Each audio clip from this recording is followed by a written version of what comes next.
think influencers are a modern phenomenon. Think again. The Middle Ages had their own trendsetters.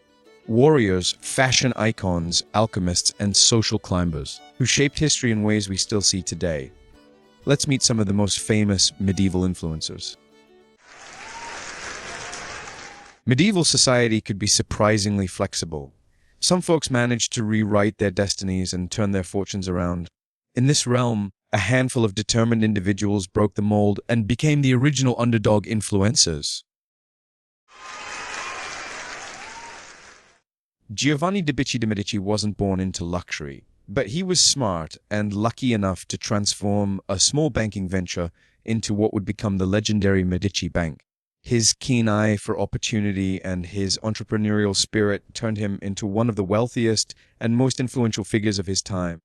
He set up a legacy of wealth and influence that would shape the course of history forever. Thomas Becket's remarkable journey from a merchant's son in London to the Archbishop of Canterbury stands as a classic example of social mobility in medieval times. His rise through sheer determination and intellect despite humble origins not only earned him a place among England's most influential figures, but also left a lasting legacy as a symbol of how a twist of fate and a relentless ambition could turn a commoner into a celebrated icon. Now let's talk fashion. One element that is strongly associated with the medieval times is this tall hat called hennin. This towering cone-shaped headdress became the ultimate fashion statement of medieval Europe. Who were the influencers promoting this trend back in those times? Isabeau of Bavaria was a true style pioneer who embraced the hennin as a way to express both elegance and modernity. By sporting this eye-catching headpiece, she broke away from traditional styles and set a trend that influenced other noblewomen, leaving a lasting mark on medieval fashion. Margaret of York took the hennin trend and made it her personal crown, when she supposedly topped the hennin with it. Because why settle for one extravagant headpiece when you can have two? Her version not only showcased her high forehead, which was considered a sign of wisdom, but also set off a fashion frenzy among European royals. Medieval men had their own bold fashion choices. Enter the codpiece. It went from being a practical undergarment to an outright fashion statement and became the medieval man's way of saying, "Look, I'm the real man here." Let's have a look at some of the trendsetters in this field. Duke Philip the Good wasn't shy about putting his best foot forward, quite literally.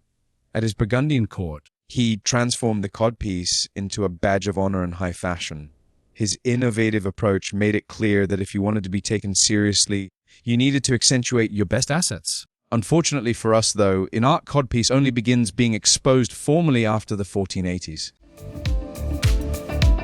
Charles the Bold took the fashion of the codpiece to the next level with his bold, exaggerated style. His fearless embrace of this accessory, combined with his participation in tournaments, cemented the codpiece as an iconic element of medieval male fashion. Long before modern beauty routines, medieval royals devised creative, and sometimes risky methods to maintain a youthful glow. Their innovative rituals, ranging from luxurious milk baths to exotic elixirs with lead, were early experiments in the quest for eternal youth. Anne of Brittany was a true beauty trendsetter who popularized the use of milk baths, herbal infusions, and rosewater treatments as a means to preserve her soft, youthful complexion. Her commitment to these beauty rituals not only enhanced her natural elegance, but also set a precedent for other royals, showing that a dedication to self-care could transform personal style and influence courtly beauty standards. Diane de Poitiers took the concept of anti-aging to a whole new, slightly outrageous level. Being the famous mistress of King Henry II, who was 20 years her junior, she wasn't afraid to experiment with experimental mixtures like gold chloride and diethyl ether. Diane became an early symbol of beauty and longevity, even if her daring approach may have contributed to her untimely demise. The original sports influencers, the tournament champions, Medieval tournaments were the ultimate blend of athleticism and showmanship. Imagine a mix of high-stakes justing and medieval pageantry, where every clash of lances was as dramatic as a modern sports final. He wasn't just a ruler, he was a justing fanatic. His extravagant tournaments and detailed tournament book, Friedel, set the standard for chivalric sports across Europe. His passion and showmanship had the entire court buzzing, proving that even emperors could be sports stars. And there you have it, medieval influences in all their glory. They didn't have selfies or social media, but they sure knew how to go viral. So next time you're scrolling, just remember, medieval folks didn't need a platform, just a pointy hat, a shiny codpiece, and maybe a dramatic exit via martyrdom.